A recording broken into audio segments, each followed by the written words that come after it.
Hi. I'm Nico Scavone, and I decided to do my planning effective instruction from an exceptional student education perspective.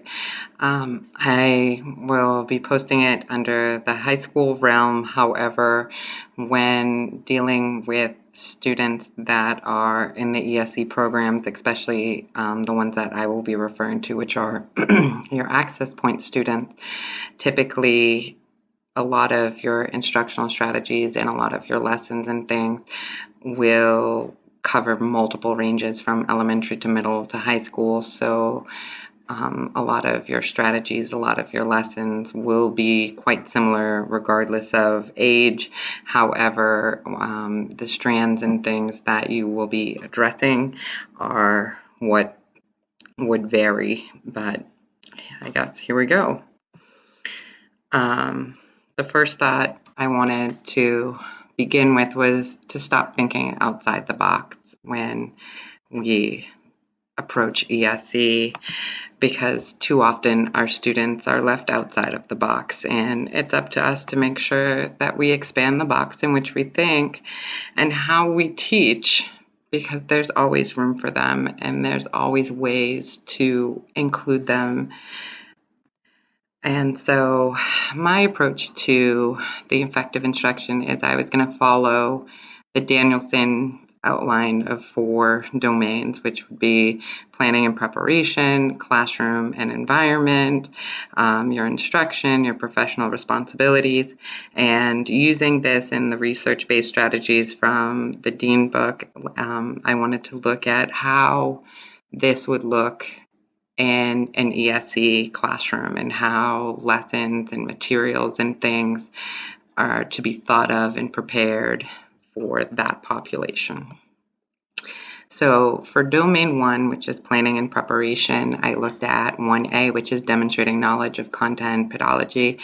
For setting a purpose, traditionally you focus on the content and use the actions of the lesson as a means for learning your new information, where because of the difference with access points in your severe profound population, a lot of times your strands and your actual educational content tends to be for exposure, because many of the students, their main focus is going to be the unique and life skills that you tie to those strands. So it's going to be a different perspective in how you're teaching and what you're going to teach, and basically how meaningful it's going to be for these students beyond their educational setting, for adults and transitions and all of that.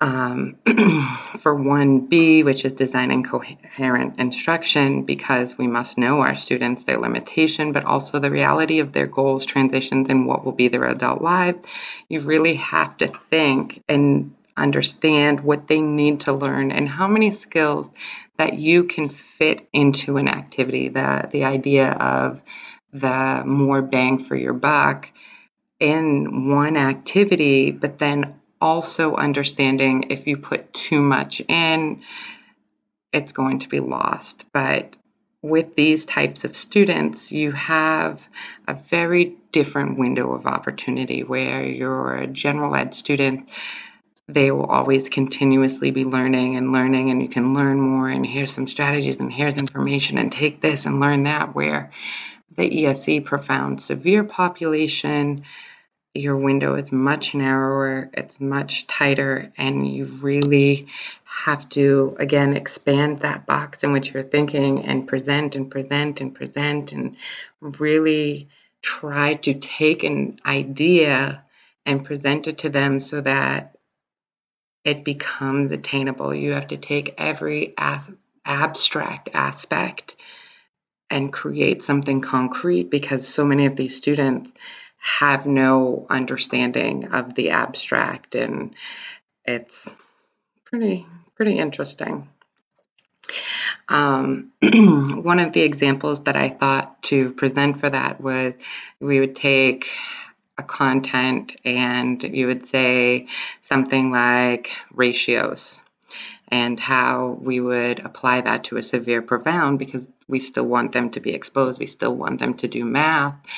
But for them, such concepts are very, very difficult that we would apply it to something that they know, but also something that we need them to continue to practice.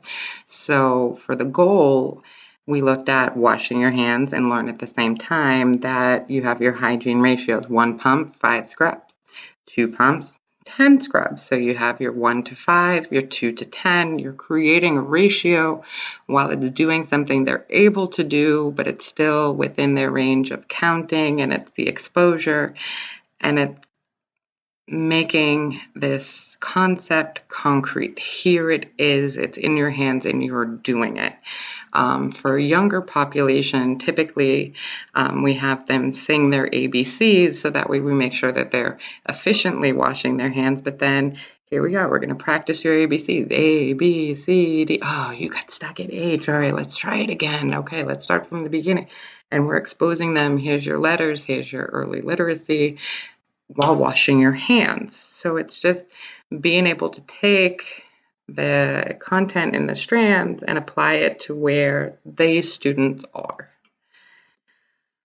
For domain 2, looking at class environment, this one I expanded on a little bit more and have a lot more things to say about it, because for this population in particular, there's a lot more that goes into it.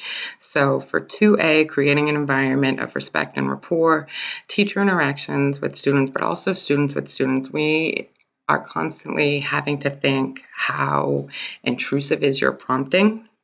Instead of doing your typical, hand over hand, can instead you switch to a hand under hand, so then the student sees their hand and feels their hand doing the action, versus they're being forced by you to do something, giving them that empowerment and that control in an activity, making sure that you are working with them in a least to most with your prompting levels, which would look at like a full physical prompt, a partial physical prompt, a verbal prompt, a gestural prompt, and then allowing them to be able to do it fully independently.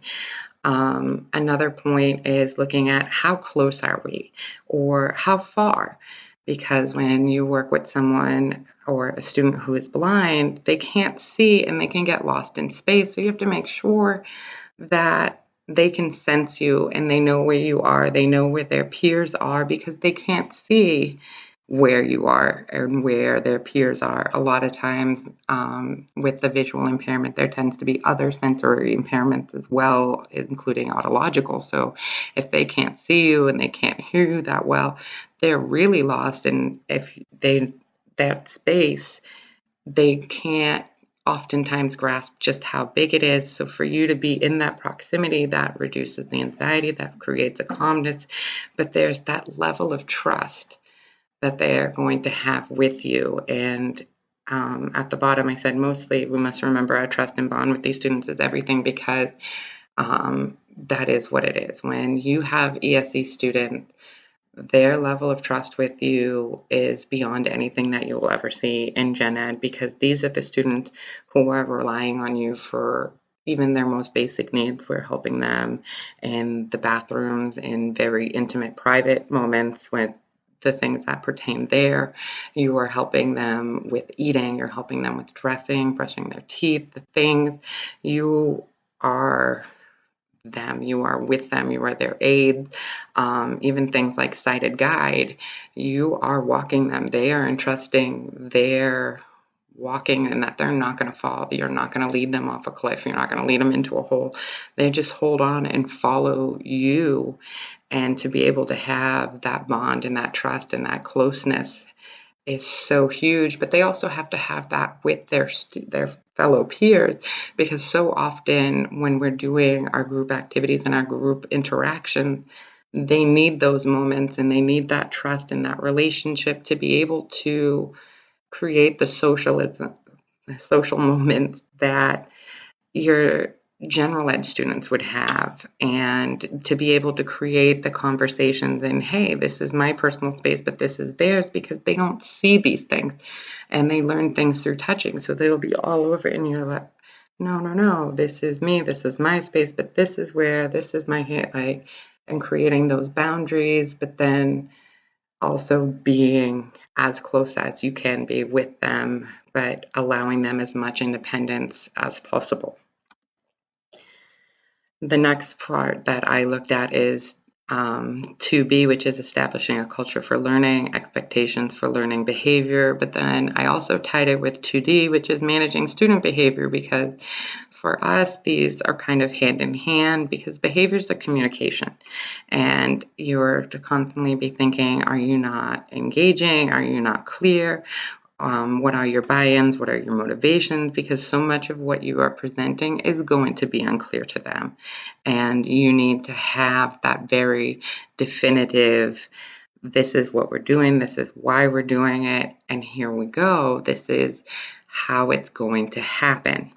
A lot of times we use the social thinking methods that were created by Michelle Garcia Winner, in which you use certain specific vocabulary in which this is expected, this is unexpected. In class, it is expected that you participate. If a student is screaming or making loud utterances, you would say, oh, screaming is so unexpected. Perhaps you should be asking for a break. So you're letting them know that what is happening is not what we're looking for in that moment, but here is what we are looking for. So often we say, oh, we don't scream. Well, then you have students more often with students with autism who will say, we don't yell or we don't use loud voices, who will globalize that and say, we don't ever use loud voices. And then you have a person who becomes stuck with, their voice is always going to be so soft. Well, no, just in this moment, it is not expected that you are screaming. If we're at a football game, yes, that would be expected because you would be screaming and you would be cheering. Or if we went to a scary place and someone jumped out and yelled boo, it would be expected for screaming. So then you're creating the essence for them of what is expected, what is unexpected, what should my behaviors look like in these different settings, and that it's not this is quiet, this is not, this is, and it helps them develop a more social awareness of who they are and how they should be during either activities or social interactions. The next one that I looked at is organizing physical space and safety, accessibility, arrangement of furniture and resources. And this one, I don't think I can stress enough just how important this is, because literally it is a game over if without thought towards physical space. For students who are blind and low vision, space is everything. It's how they get around. It's how they know where their workspace is. It's how they know their schedule. It's their entire universe has to be mapped out, or they would be lost because they don't have that ability to look around and take in an environment. For students who are more physically impaired, you have to consider your wheelchair access, your wheelchair table access, being able to reach for materials. It's how they're going to participate with the class and be present if they can't reach for what we're touching or doing at the table in the activity. They're not present, they're not there. I mean, physically, yes. However, being present physically and actually engaging and being present are very, very different experiences. So you have to make sure that you are considering all of these things when creating that space. So I have a visual here in which you can see this would be for a student with visual impairments, and you note the use of a spatial tray.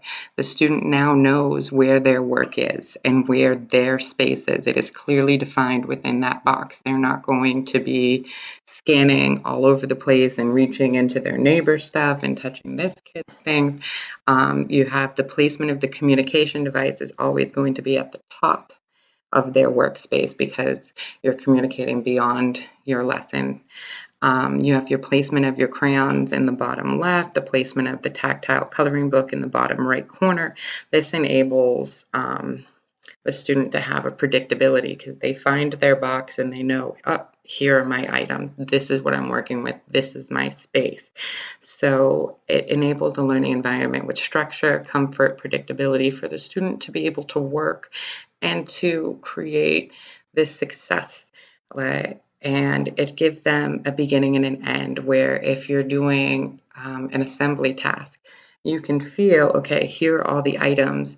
If all of those items aren't there for them to feel, they don't know when it's going to end. They don't know that, oh, there's only 10 of them there, if they can't feel that those 10 are there, or if you haven't told them that those 10 are there and helping them count down or count up, because they don't have that visual input to say, okay, I see the end right there. They have to be able to have that input inside that space.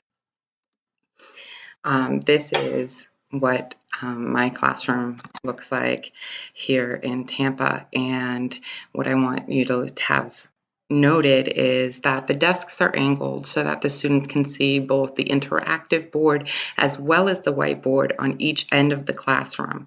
The desks are not side by side so that larger students can easily get in and out, where if they're put side by side, some of the entrances are a little more narrow for our heftier sized persons.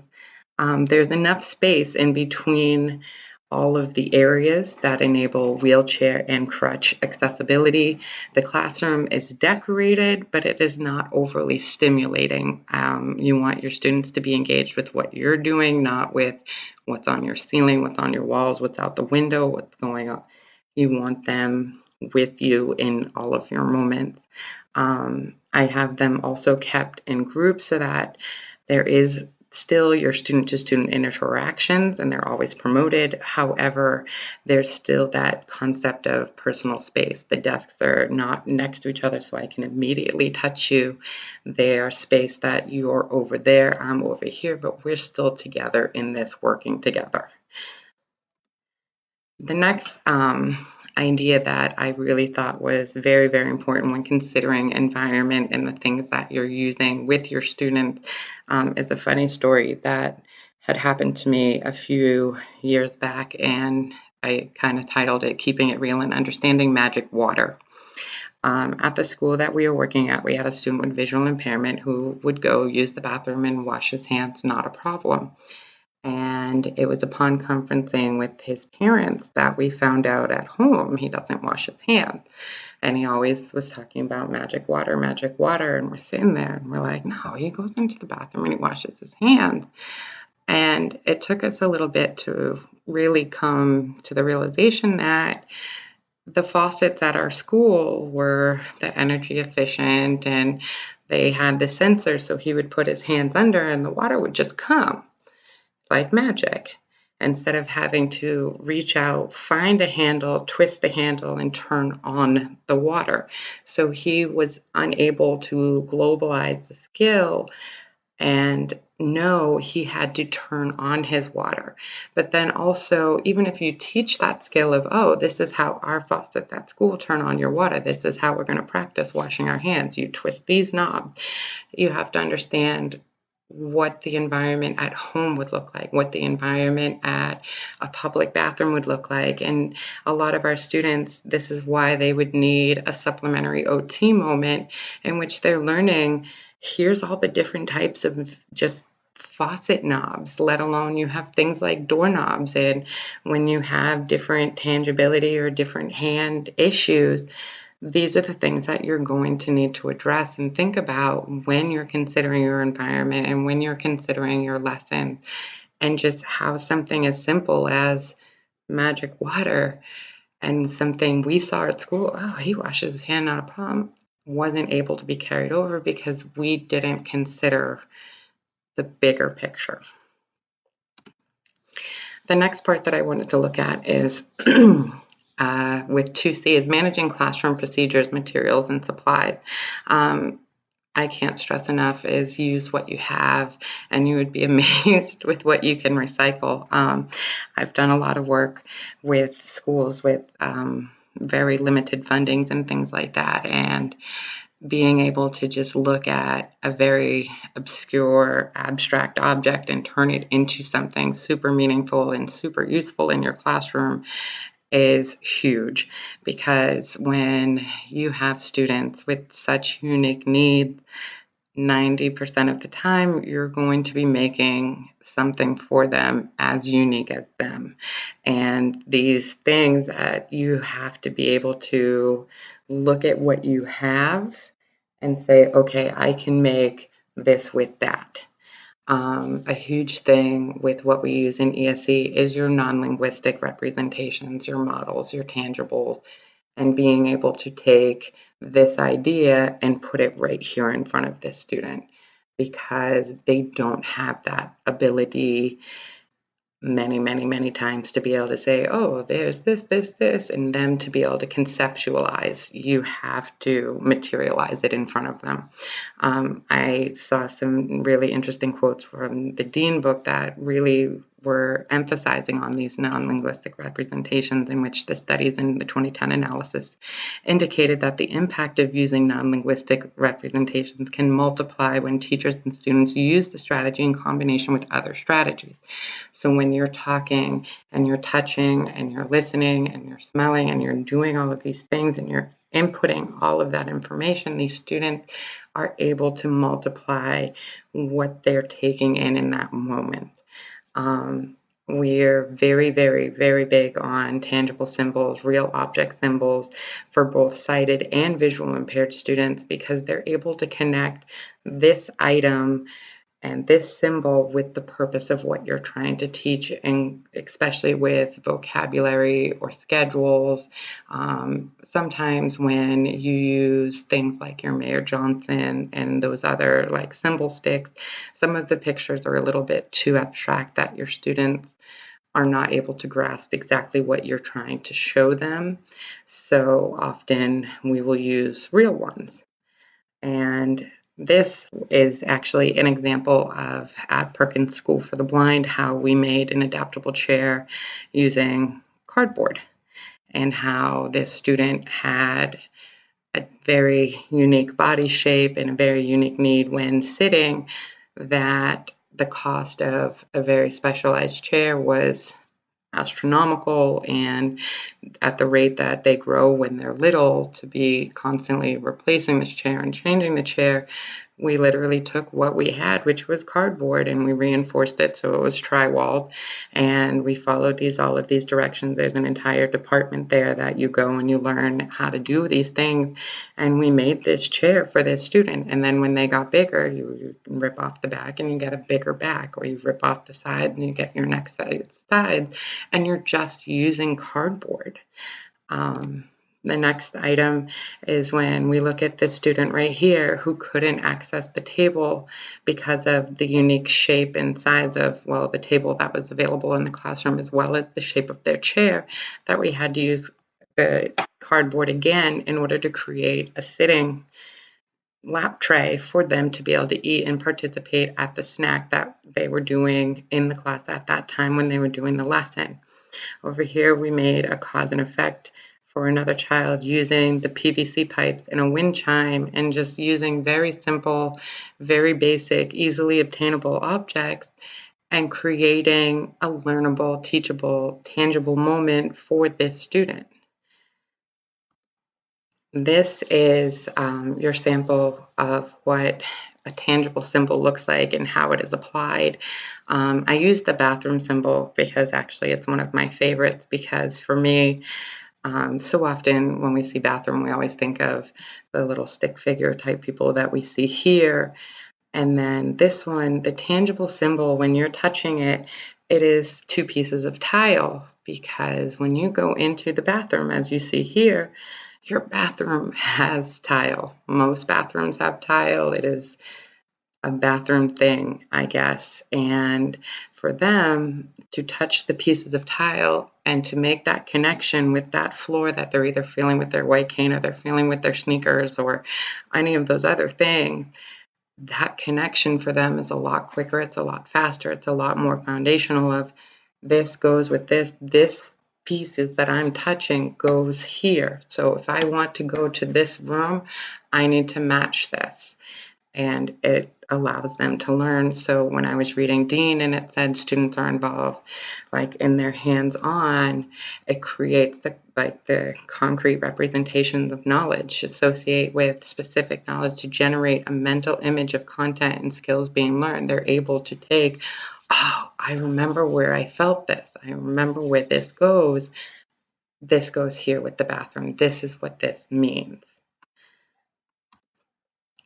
This is how you would make tangible symbols, in which you would take your 4x6 tri-wall cardboard again, you tape your edges, you prime it, you enamel it, you cut it away, and here they used a wiffle ball to mean gym, because when you go to gym you play with balls, so they would feel that wiffle ball, and from that point on, when you felt that symbol, that meant gym or PE. That's where you were going. So when you put it on their schedule, you would feel, oh, we're going up. I feel the wiffle ball. We're going to gym. Outside Miss Lecter's door, you feel this symbol. This was just something she had bought and was like, oh, it's really random. It's really obscure. Most people won't know what this feeling is. This feeling is now going to be my symbol. So when students feel this random kind of bouncy ball feeling, these students know, oh, this is Miss Lecture's room, and they know where they are.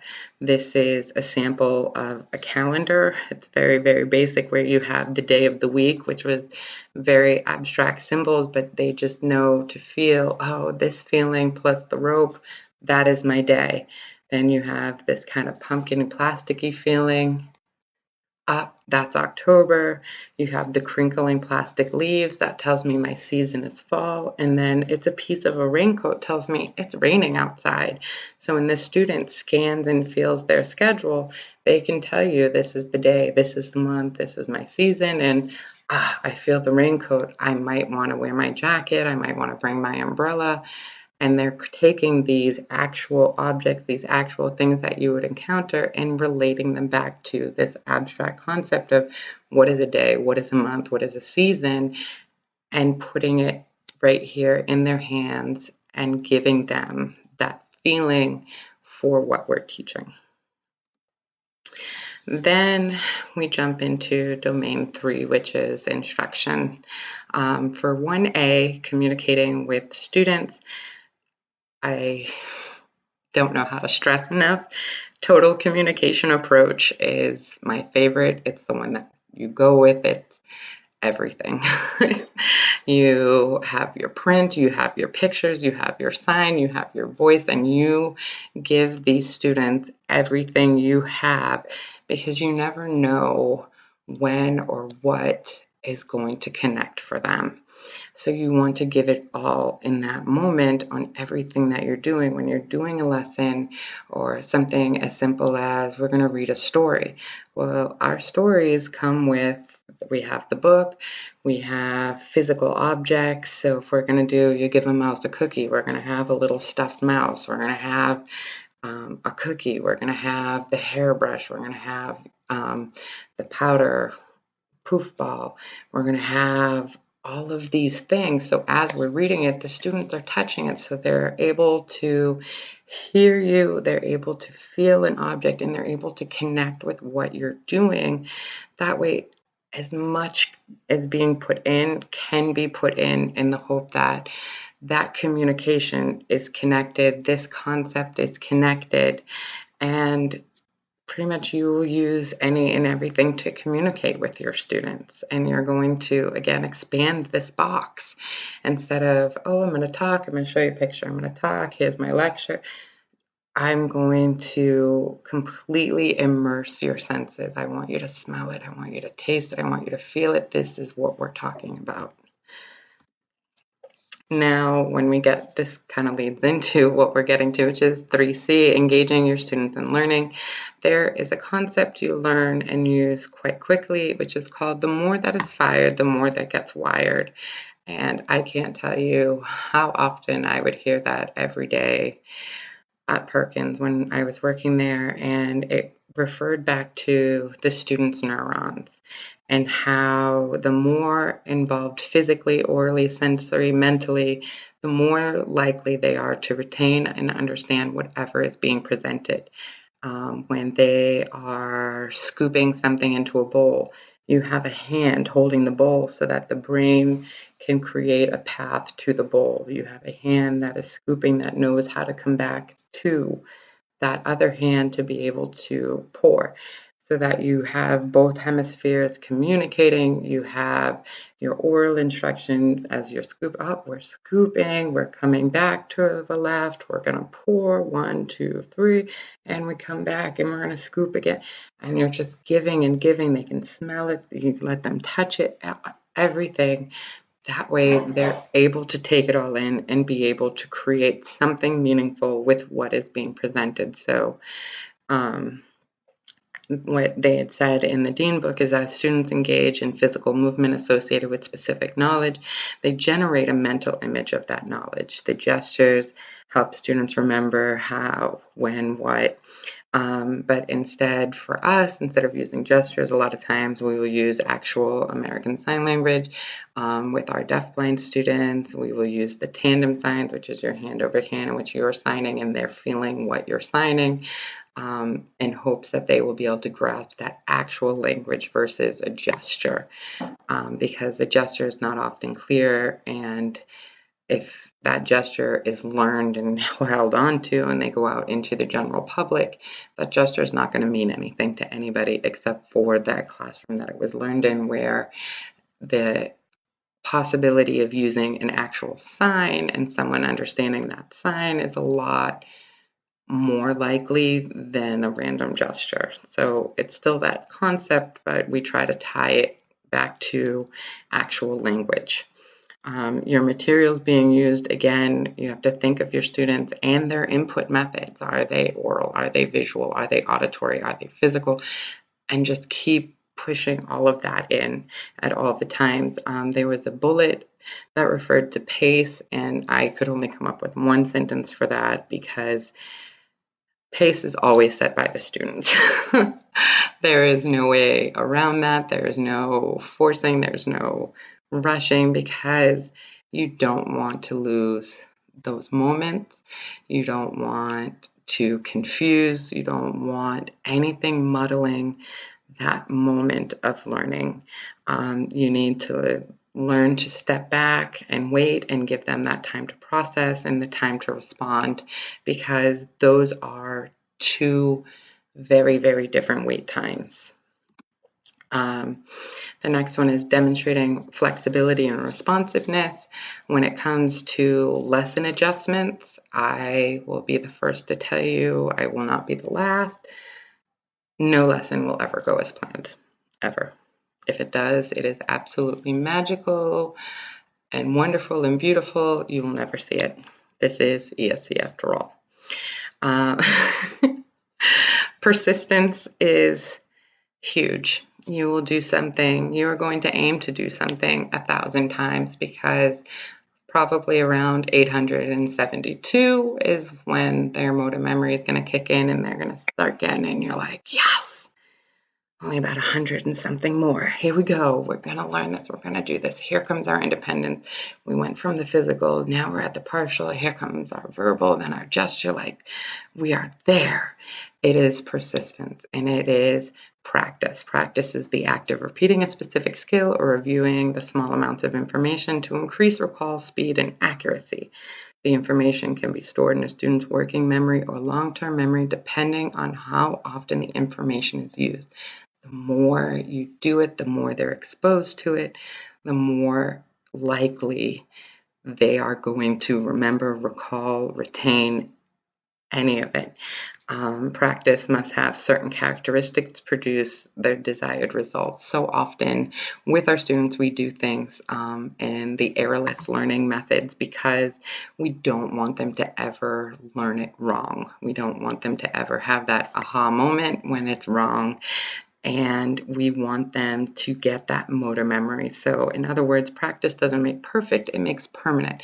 So every time we do it, it has to be right, and it has to be done again and again and again and again and again and again, because eventually they are going to get there.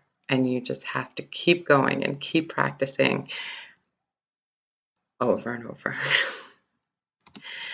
I have a short clip right here in which we can see how we wait for processing, we wait for response, and to see just how proud the student was of himself and how he smiles at the end when he was basically trying to communicate with the other student who was sitting across from him.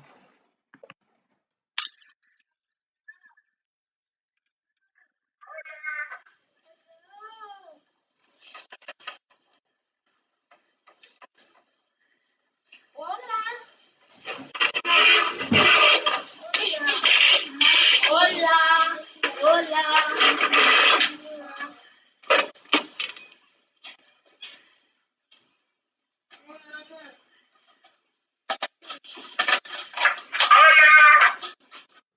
So right there, he was given a bunch of stimuli, which was people saying hola to him, hola, hola, hola. So he had to process. He had to be able to move his body, look at his targeted audience. He made that contact. He decided, I want to respond back. He then had to initiate his arm movements. He hit his big mat switch and he was able to respond. So we had to wait for it to process. We had to wait for him to then make his response. And my student was able to communicate to my other student. And we were so excited because just allowing that time and allowing those students to be who they are and giving them that leniency, but practice, practice, practice, that flexibility is right there in that moment. That is why we do it. In the interest of time, I am not going to do domain 4. I'm actually going to go around it because I wanted to take a look at 2 videos, sort of like how Danielson did it, in which we will look at 2 videos. One is from Marlborough, Massachusetts. It's about 1 minute and 36 seconds long. The second is from Buenos Aires, Argentina, and that one's about 5 minutes and 1 second long. And they're 2 very different types of ESE. One is a severe, profound high school classroom doing life skills, and the other one is kind of a summary of a school for deafblind children in Buenos Aires and telling you about how they teach and how things are at that school and everything. And I want to be able to show this is what it looks like. These are what these students are. That way, all of the things that I've just talked about connect and click. So that way, if and when you are preparing and doing lesson planning and getting ready to enter such a classroom, you have your own concrete example of what this looks like. So my closing thought that I leave is basically up to you. I want you to think, how were these domains and strategies addressed in the videos, but also how are these classrooms and their approaches different from what we read in the books? Because in the reading they talked about homework and note-taking and things that aren't necessarily attainable for students, but still how they still try to reach most of the similar frameworks. So we're going to start the videos. I'm going to let you watch them. And I thank you so much for watching my video.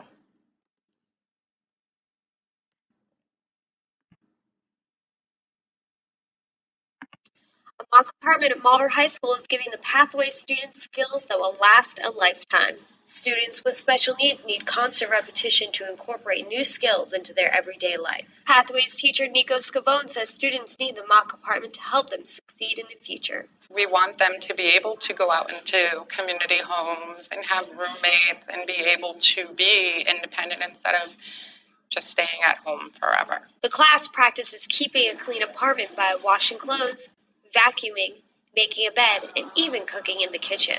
Try to get as many skills into each and every activity as possible. That way these kids are getting the constant reinforcement of all of the things that we try to learn in a day.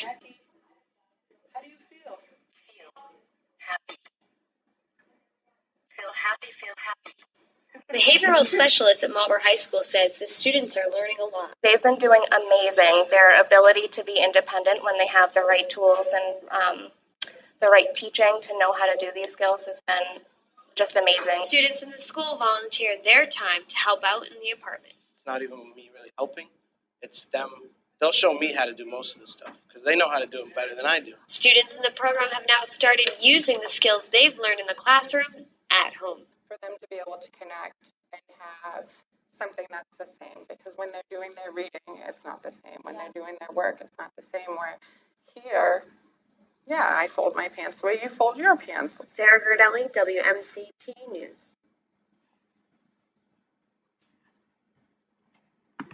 And then for the second video, this is the Fatima Institute of Buenos Aires, Argentina. Oh no, that's not it. And this should be it. Sorry.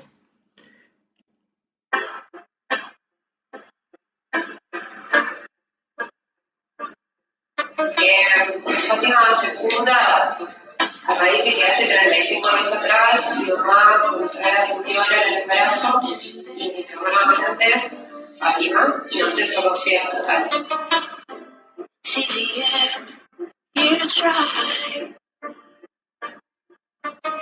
Fátima acompaña en un montón de aspectos a la familia. Yo creo que ya de por sí encontrarse con pares, que es mi mamá, y poder tener a alguien que realmente entienda desde lo vivencial lo que le pasa, es muy importante.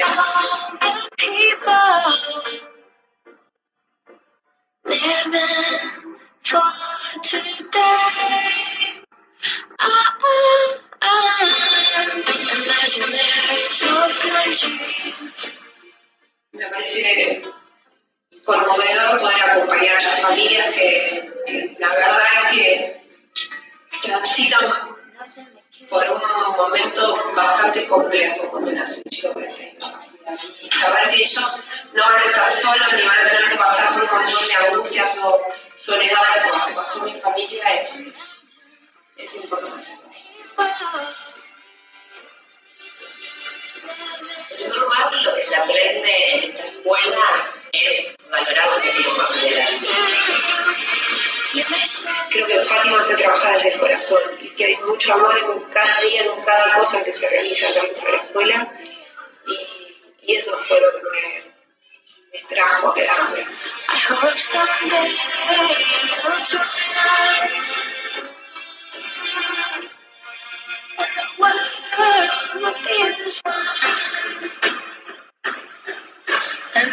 Considera es una discapacidad única que lo que hace al tener pérdidas sensoriales, tanto visual objetivo de forma total y parcial, el acceso a la comunicación, a la orientación, a la movilidad, el acceso de la información del entorno, eso está como coartado para nosotros. Fátima habilita a los chicos a poder hacer cosas que quizás para uno son muy básicas. Lavar los dientes, aprender a peinarse, a peinar o a bañarse de manera independiente o vestirse, es de suma alegría y de mucha importancia para cada familia. Fátima apuesta a la comunicación, a que los chicos, a pesar de no poder ver y no poder escuchar de manera parcial o total, los chicos pueden comunicarse y pueden desarrollarse como cualquier persona, como cualquiera de nosotros. Y esa es la base de todo lo que se hace en Fátima, es que los chicos puedan comunicarse y desarrollarse como individuos con libertad.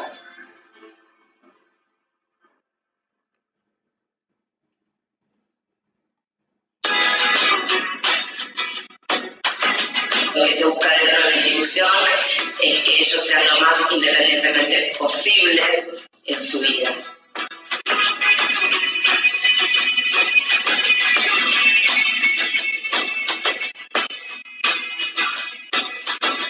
Un deseo, un sueño que la escuela tiene es como replicar Fátima. Poder habilitar a un montón de familias y un montón de chicos que necesitan un espacio como Fátima en todo el país y llegar a esas familias y poder generarles el sostén y habilitarles un espacio como el que tenemos acá. Fátima tiene que multiplicarse porque hay un montón de familias y un montón de chicos en nuestro país que necesitan tener un espacio específico para las necesidades que tienen y que hoy en día no contamos. Something to something new.